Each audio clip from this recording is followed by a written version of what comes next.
Jeffrey Epstein owned the largest property here in the state of New Mexico. I was like, okay, these people are important, and they had named it Zorro Ranch. So this is the ranch, what it looks like as the sun is setting. You can see it over the horizon there. I've seen a lot of really bad things.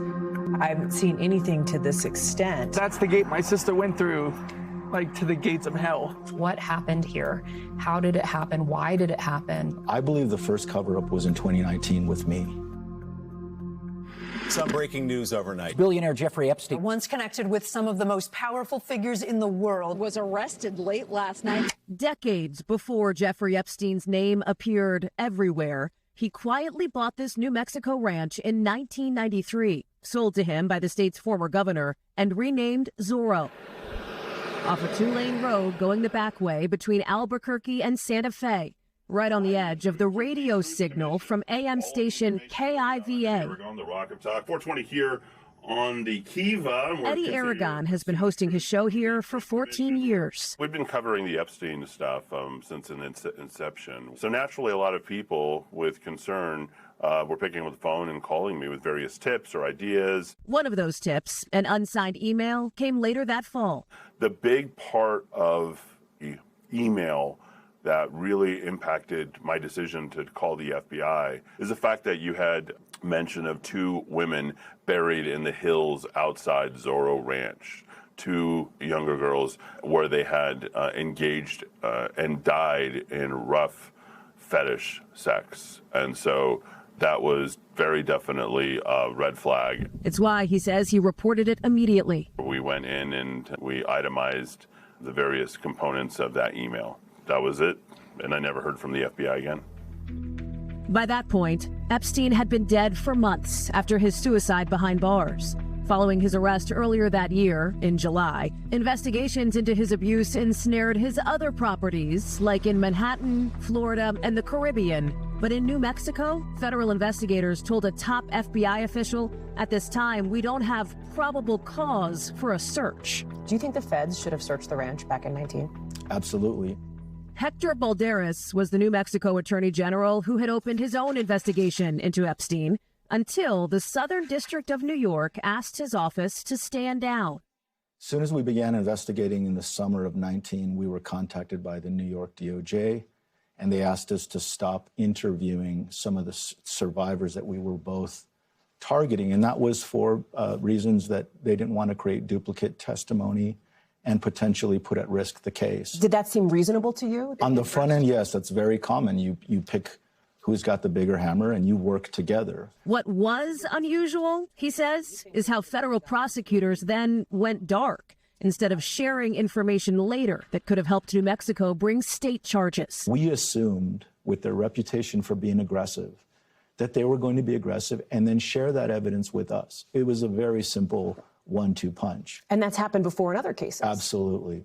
But it didn't happen here? It didn't happen here, and every lawmaker and investigator is asking the question, why would you enter his house in Manhattan or in Florida and not search here? Balderas didn't know federal investigators determined they had no probable cause to search the ranch, and he had never heard, for example, about the unsubstantiated tip referencing buried bodies shared with the FBI, which is not commenting on that, nor is the DOJ. Balderas only discovered it all when the Justice Department started releasing its Epstein files last year. I think that it is embarrassing and appalling. I believe the first cover-up was in 2019 with me. The former Justice Department official who helped lead the DOJ's Epstein investigation at the time did not respond to our request for comment. And a current DOJ spokesperson says if new investigations uncover potential federal crimes, we stand ready to work closely with our law enforcement partners to prosecute. You come up here and you look at it, the sun is setting now over these, 7,500 acres that Epstein used to own. Zorro was massive, stretching for miles. Pictures from the Epstein files show women or girls on horseback, riding ATVs, taking target practice. A small village of cottages where staff lived sat down the ranch road from the 26,000 square foot palace Epstein built, with a pool, an opulent library, tall fireplaces framed by chandeliers. For the survivors of his abuse, a house of horrors. Epstein's former ranch is right past this fence here. His house is up on that ridgeline. But in the shadow of the front gate, people have put up signs. They've posted pictures, trying to keep the focus on the survivors and the investigations. One of those survivors, Virginia Giuffre, who died by suicide last April, trafficked by Epstein for years. It's really hard.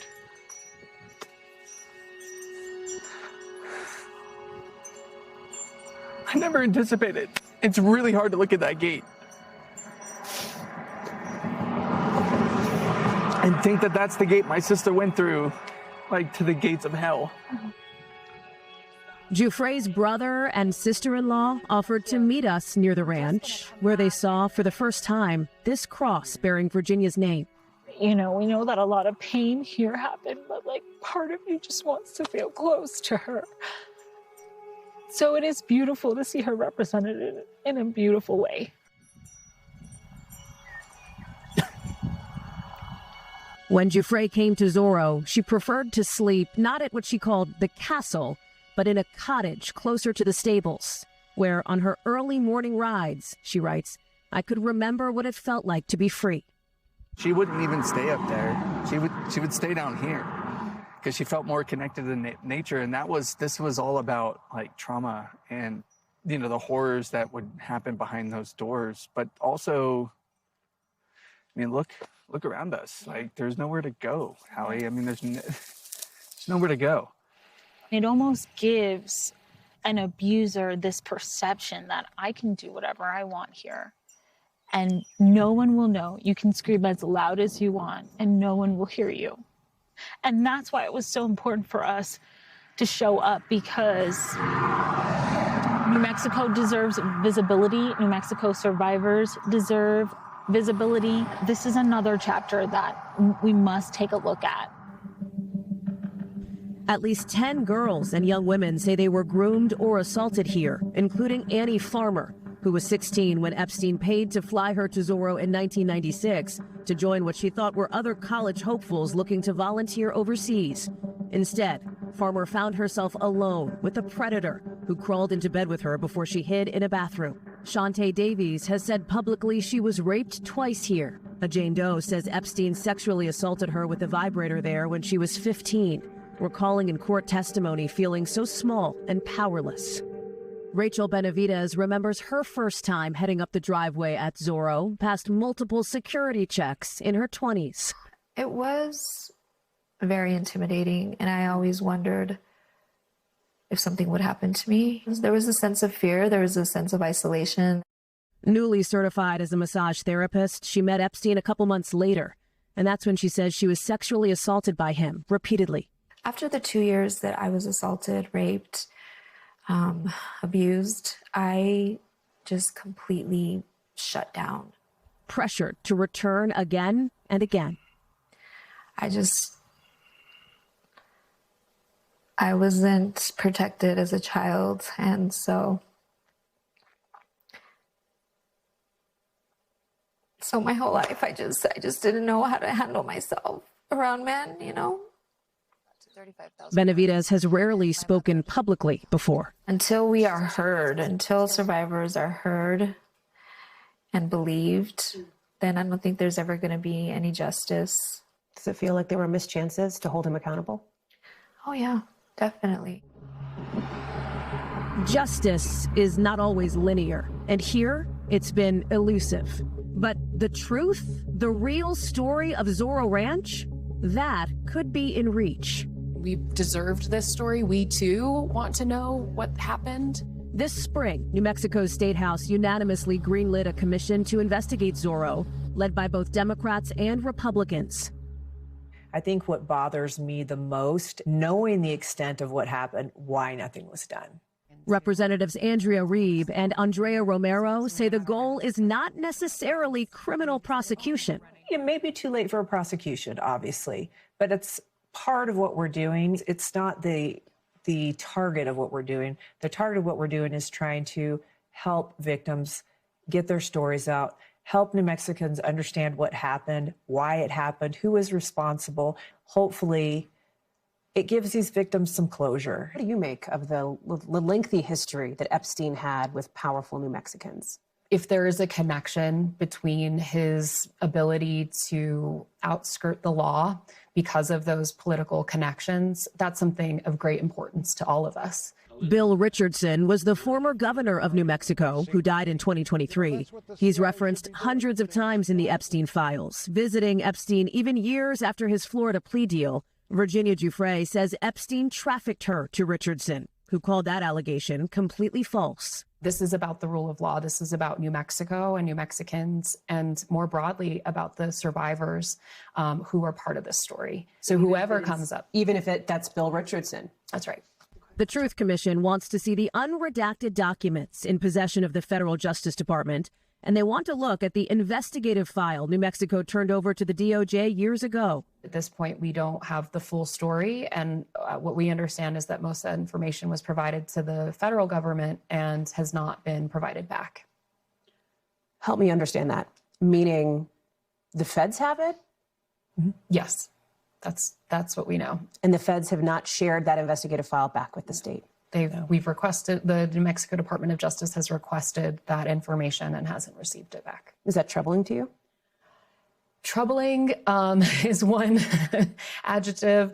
I'm also just, we are getting ready to subpoena for the same information if we can't get it through the Department of Justice. Federal investigators never searched Zorro Ranch, but the state eventually did just recently in March, after the current New Mexico Attorney General opened his own investigation, granted permission to access what was Epstein's 7,500 acres, plus 1,200 more he leased from the state. NBC News obtained permits from New Mexico to see it for ourselves. State investigators searched all of this in March. Epstein used to control this land back when the state leased it to him. But some wonder why that search didn't happen sooner and worry this could be the land of missed opportunities. A DOJ spokesperson tells NBC News they welcome New Mexico undertaking additional investigations of the Zorro Ranch, and DOJ stands ready to provide any and all necessary assistance with New Mexico's investigations. The state's attorney general tells us he also wants to see the unredacted Epstein files, but hasn't received them yet from the DOJ, saying they're working through the process and hoping for full cooperation. NBC News asked the Justice Department about those documents and the investigative file, but the DOJ declined to comment on those specifics. What used to be Zorro is a working ranch these days, with construction over the gate from its new owner, a Texas real estate developer who bought the land in 2023 and who has voluntarily cooperated with state investigators. A spokesperson for Don Huffines tells NBC News that, to their knowledge, no physical evidence of criminal activity by the prior owner has been found. And despite the no trespassing signs that line the fence, they say the ranch has been subject to burglary and vandalism attempts. Huffines plans to build a Christian retreat here to transform it, he said, into a place of light, renaming the road San Rafael after the patron saint of healing. I don't think that you could turn this space around with the horror that has happened here. I don't know when I'm going to heal from it, to be honest with you. Do you worry that it is too late now for real answers when it comes to Zorro Ranch? No, not at all. It's better late than never. And I think we always need to remember that no matter when these crimes occurred or what happened, that it doesn't change the fact that these victims should still get this platform. This happened in our backyard. It's incredibly important that we tell it and tell the whole truth about it. The truth, and maybe many years later, the hope for answers on the horizon. Stay with NBC News Now for continuing coverage of the Epstein investigations and the push for justice from survivors, including the family of Virginia Giuffre. On Saturday, they will honor her life 1 year after her death with a memorial here in Washington. We thank you for watching, and remember, stay updated on breaking news and top stories on the NBC News app or watch live on our YouTube channel.